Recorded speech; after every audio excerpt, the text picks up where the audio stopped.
Salut! Donc nous revoilà avec les cartes des besoins dont je vous avais parlé. Donc il y a plusieurs besoins en fait qui nous habitent, qui sont plus ou moins satisfaits. Là encore, c'est bien de pouvoir mettre des mots sur ce qui nous habite, quoi, tout simplement. Par exemple, besoin de mouvement. Donc, besoin de se mouvoir, besoin de bouger, selon les 14 besoins de Virginia Anderson, une infirmière en fait qui a développé les 14 besoins fondamentaux de l'être, mais surtout pour l'enfant à l'époque. Enfin, c'est valable pour tous. Besoin de se mouvoir, donc de bouger, de faire des choses, d'être en mouvement, quoi. Le mouvement, c'est la vie en fait. Et quand on reste dans l'immobilisme, si on observe, ça va, mais bon, voilà, il ne faut pas faire que ça, quoi. Il y a l'observation et l'action. Il y a l'observe-action, comme j'aime bien dire. Donc, regardez où vous en êtes par rapport à ça.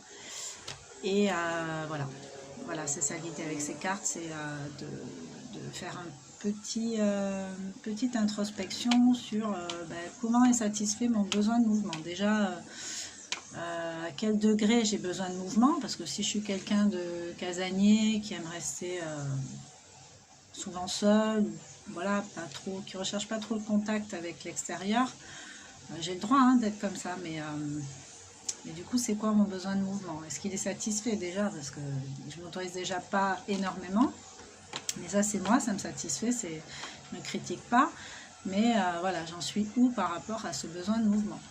Que je pourrais m'accorder un peu plus de mouvement ou l'effet inverse, ceux qui sont trop dans le mouvement, il faut savoir se poser aussi par moment. Mais bon, là on parle du besoin de mouvement. Faites-vous vos questions, vos réponses et vous en êtes là maintenant. Toujours pareil, vous en étiez hier, vous en êtes aujourd'hui et vers quoi vous souhaitez aller. C'est vraiment passé, présent, futur.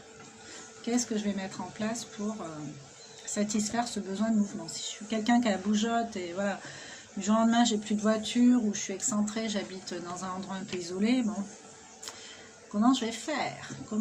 Qu'est-ce que je vais mettre en place pour ne pas me sentir frustrée, pour ne pas me sentir dépendant des autres?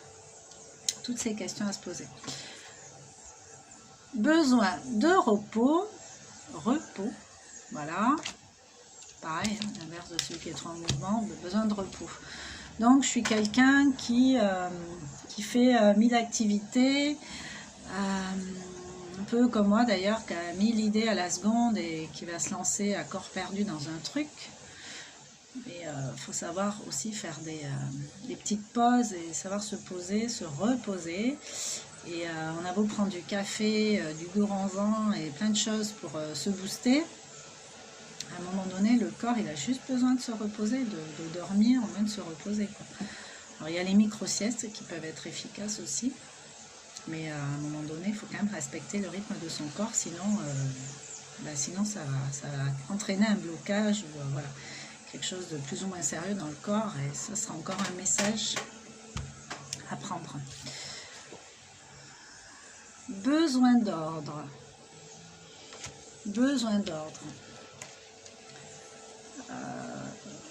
Alors, où j'en suis avec l'ordre? Pour moi, déjà, c'est quoi l'ordre? Arriver à mettre une vraie définition dessus.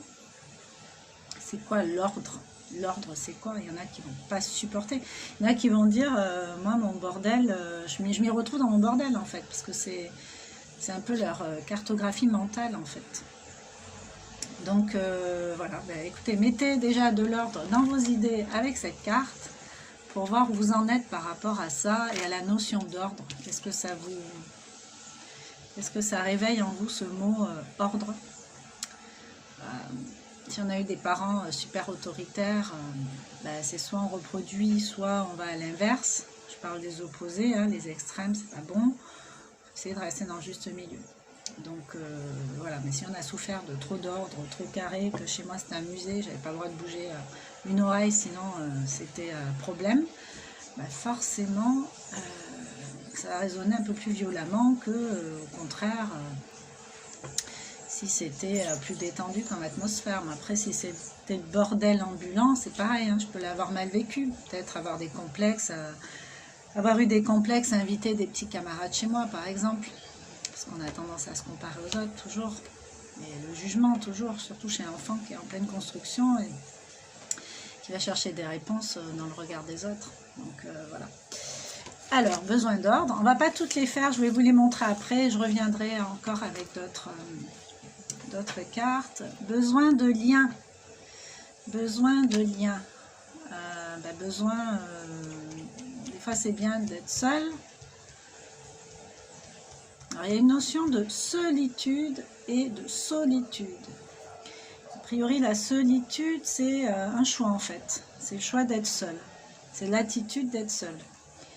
Et la solitude, ça peut être aussi un choix, mais ça peut être aussi subi. Voilà. La solitude, c'est quelque chose de volontaire. Je reste seule, j'ai envie. Ça me fait du bien ou pas, hein, mais en tout cas, peut-être ça me protège du comportement des autres ou des réactions que moi je peux avoir face aux autres. En vrai, c'est ça. Mais voilà, la solitude, c'est une connotation un peu plus... un peu moins joyeuse, on va dire, un peu moins voulu en fait. Mais bon, regardez dans le dico encore une fois. Donc ce besoin de lien, à un moment donné, il faut quand même pouvoir se connecter aux autres, pas se renfermer complètement sur soi-même. Même si on a été trahi, même s'il y a eu des choses très douloureuses, c'est pas une fin en soi en fait. Hein, c'est tirer des leçons de tout ça et monter ses propres vibrations, ses propres aspirations, mais ça nécessite d'être au clair, d'être plus au clair pour pouvoir s'attirer les meilleures énergies, les énergies qui nous correspondent. Et si on s'attire encore des énergies qui ne nous correspondent pas, mais on s'en sert comme expérience, on s'en sert comme bilan en fait. Voilà. Besoin de considération, de reconnaissance. Alors dans les accords Toltec que j'ai présentés l'autre jour, ils disent que de la même manière que on ne doit pas prendre une critique, par exemple, je m'achète une jolie robe, je la trouve super belle, j'aime me voir dedans dans le miroir, tout ça. Puis je rencontre quelqu'un qui me dit « Oh là là, mais j'aime pas trop, je trouve que ça ne va pas trop. » Enfin bon, dans d'autres termes, en tout cas non élogieux, je vais peut-être ressentir, finalement, je vais me regarder différemment et j'aimerais moins ce que je vois dans le miroir, alors que 3 minutes avant, j'étais OK avec ça. Donc, les accords Toltec invitent à se rappeler que tout vient du regard des autres, hein, les autres parlent d'eux, en fait. C'est-à-dire que la personne, elle ne se voit pas avec cette robe en clair, c'est ce qu'elle est en train de te dire. C'est juste qu'elle te le dit d'une façon différente, sans grande conscience, quoi. Après, voilà, si c'est un ami proche ou quoi, il peut te le dire aussi, mais c'est pas parce que cette personne pense ça qu'il faut absolument penser la même chose. On a le droit de ne pas être d'accord. Ça fait pas de nous des ennemis. Ça s'appelle de l'échange. Donc, les accords Toltec invitent à se rappeler que les considérations des autres, ça leur appartient. Et de la même manière, si on est capable de laisser glisser, quoi, de se dire, c'est son avis, je suis OK avec ça, c'est bon, j'ai compris. De la même manière qu'on va te faire un compliment, c'est pareil, tu dois pas... Enfin, ça fait plaisir, mais en même temps, c'est l'ego qui est flatté, mais on ne doit pas plus être en émoi avec un compliment qu'avec une critique, en fait. C'est ça le truc. Donc, besoin de considération, mais bien sûr que ça met du temps avant d'intégrer complètement cet accord-là. Ça demande de bien se connaître, d'être OK avec soi et de s'aimer vraiment, quoi. Donc, voilà. Moi, je vous invite à regarder où vous en êtes par rapport au regard des autres vis-à-vis de vous. Quel impact le regard des autres peut avoir sur vous? Est-ce que c'est important vraiment de se faire apprécier de tout le monde, de se faire aimer de tout le monde, qu'on vous dise des compliments? Et surtout des compliments. Regardez comment vous recevez les critiques aussi. Et peut-être des fois, c'est même pas des critiques, mais regardez comment vous accueillez la vie des autres, surtout quand ça vous concerne vous, quand ça concerne votre personne. Et voilà, essayez de voir où vous en êtes par rapport à ça. Donc voilà, je vous ai présenté 5 besoins pour le coup ce matin. Besoin de lien, besoin d'ordre, besoin de repos, besoin de mouvement et